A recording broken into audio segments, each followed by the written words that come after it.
सत्संगत जी, प्यार से कहना धन निरंकार जी। जहाँ हम सभी ने महापुरुषों के वाणी को श्रवण किया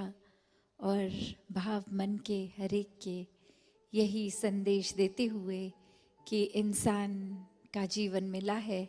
तो वाकई ही इंसान बनना है। ये मनोर्भव का भाव, वासुदेव कुटुंबकम का भाव कि पूरा संसार एक परिवार है। और जब हम वाक्य में ही मनुष्य हैं तो मनुष्य बनने का प्रमाण फिर ये सिर्फ शरीर ही नहीं है, ये आकार शक्ल, ये चाहे मनुष्य की हो, जो वाक्य में हमको मनुष्य बनाता है वो ये मानवीय गुण, ये दैवीय गुण है, जो सिर्फ और सिर्फ एक पक्की तरह, एक पूर्णता से एक स्वाभाविक रूप अपना तभी ले पाते हैं जब इस निराकार, इस परमात्मा, इस परमेश्वर, जो भी नाम से हम इसको बुलाना चाहें, इसको वाक्य में इस भगवान के दर्शन करें जो ये निराकार हर जगह है। इसके दर्शन करके ब्रह्म ज्ञान द्वारा जब अपने जीवन में फिर इसका एहसास हर समय करते हुए भक्ति करी जाती है, हर पल में, हर कार्य में इसको शामिल करके हर पल में, तो वाकई ही ये प्रेम का रिश्ता बनता है, ये प्रेमा भक्ति की शुरुआत होती है। कैसे फिर इस जीवन में ये रोशनी जो सत्य है, ये एक हमेशा रहने वाली, क्योंकि ब्रह्म ज्ञान हमेशा के लिए है, ये परमात्मा, ये निराकार हमेशा ही है, उपस्थित है, हमेशा ही रहेगा। तो कैसे इसको एक इंसान जीते जी ही देख सकता है। और ये सिर्फ वो बात नहीं कि एक बारी ही देखा जाए, ये तो फिर एक बारी पहले जैसे ही ब्रह्म ज्ञान मिलता है तो ताउम्र हर पल के लिए देखा जा सकता है। जैसे अक्सर हम सुनते हैं कि जब आँख खुले तब सवेरा, तो वो बात होती है कि जब भी हम कोई अपने रास्ते से भटक रहे हों, जैसे ही एक समझ आ जाती है, एक सोझी आ जाती है, ये चेतनता, ये विवेक इशारा करता है कि हम जो कर रहे हैं ठीक नहीं है, तो उसी समय सुधार का काम हो सकता है। वो पल ही एक करेक्शन मोड में हम खुद को डाल सकते हैं। तो एक बात उसी से है, ये है कि जैसे ही ये एहसास होता है कि एक हमें दिशा बदलनी है, हम उसी समय वो उसको सही कर लेते हैं। और वहीं देखा जाए कि ये परमात्मा की रोशनी, ये सत्य, ये लाइट तो हर समय ही है, यहाँ तो हर समय ही सवेरा है। तो कैसे इस सवेरे में अपनी आँखों को ना बंद करें। जब परमात्मा वाक्य ही हर समय अंग संग है तो इसके एहसास में क्यों नहीं रहा जा सकता। एक इससे आंखें बंद करके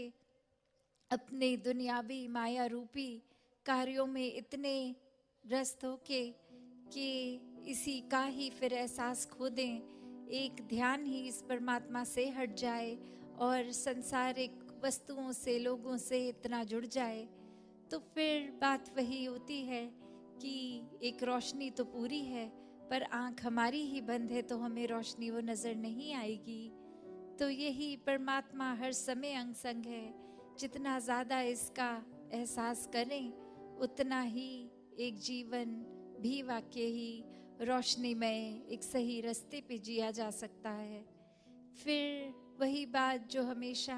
संत समझाते हैं कि ये परमात्मा तो हर समय देखा जा सकता है, ऐसा कोई भी पल नहीं है जिसमें परमात्मा नहीं है, या कोई ऐसी स्थान एक विशेष में ही सीमित नहीं है। ये तो असीम निराकार है, जो जितना भी आज तक हम इस ब्रह्मांड को जानते हैं उससे भी ये वास्ट, ये हमेशा चलता ही रहने वाला, इसका कोई अंत ही नहीं है कि हर समय ये परमात्मा देखा जा सकता है। God can be seen every moment, in every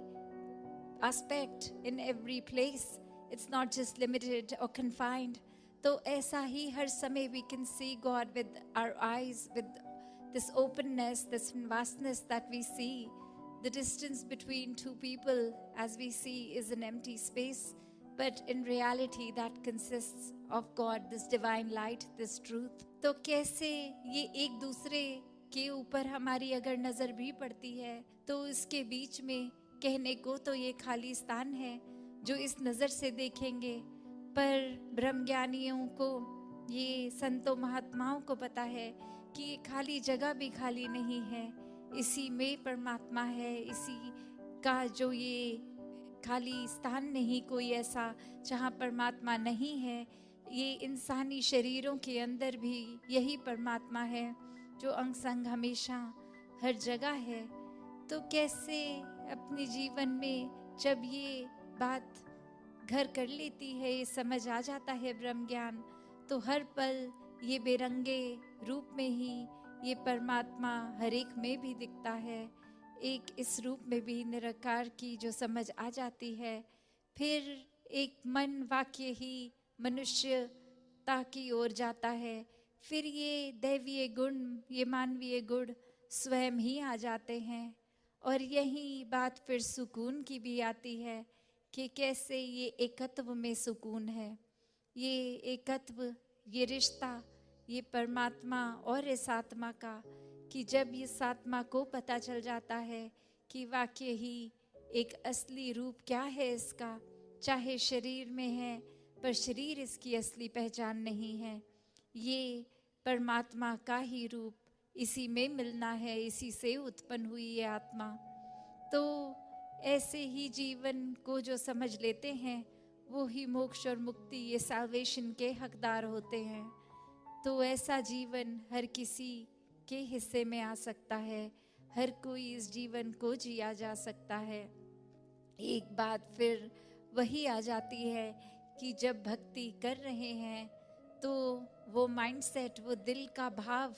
वो एक दृष्टिकोण क्या होता है, वो फिर शुक्राने भाव का, जिसमें फिर ये हर पल में सुकून ही महसूस होता है। फिर ऐसी कोई भी एक चीज़ एक दिल को इतना ज़्यादा तंग नहीं करती, डिस्टर्ब नहीं करती, एक कुछ भी हो उसमें भक्त हर समय में ये देख लेते हैं कि अभी अगर ऐसा है तो भी बहुत अच्छा है, अगर हमारे मन मुताबिक कुछ होता तो शायद वो इतना अच्छा ना होता जो परमात्मा की रज़ा से हो रहा है, इसमें कितना ही बेहतर है हमारे लिए, वो हमें दिख रहा है या नहीं, पर उसमें बेहतरी ही है हमारे लिए। तो भक्तों ने हमेशा यही सिखाया है, जितना इस परमात्मा के रंग में रंगे रहेंगे, इसके प्यार में चूर रहेंगे, उतना ही हमारा सुधार होता जाएगा, उतना ही हम प्यार बनते जाएंगे, और फिर बहुत एफर्टलेसली ये अच्छे गुण हम में आएंगे जो हमें हर जगह एक बिना किसी मेहनत के वो बटोरे जाएंगे, आराम से बांट सकते हैं फिर वो। तो बस अपने ऊपर केंद्रित रहकर अपनी भक्ति, जो एक हर एक का बहुत ही यूनिक रिश्ता है, अब भक्त और भगवान का, ये निराकार के साथ हमारे मन का नाता,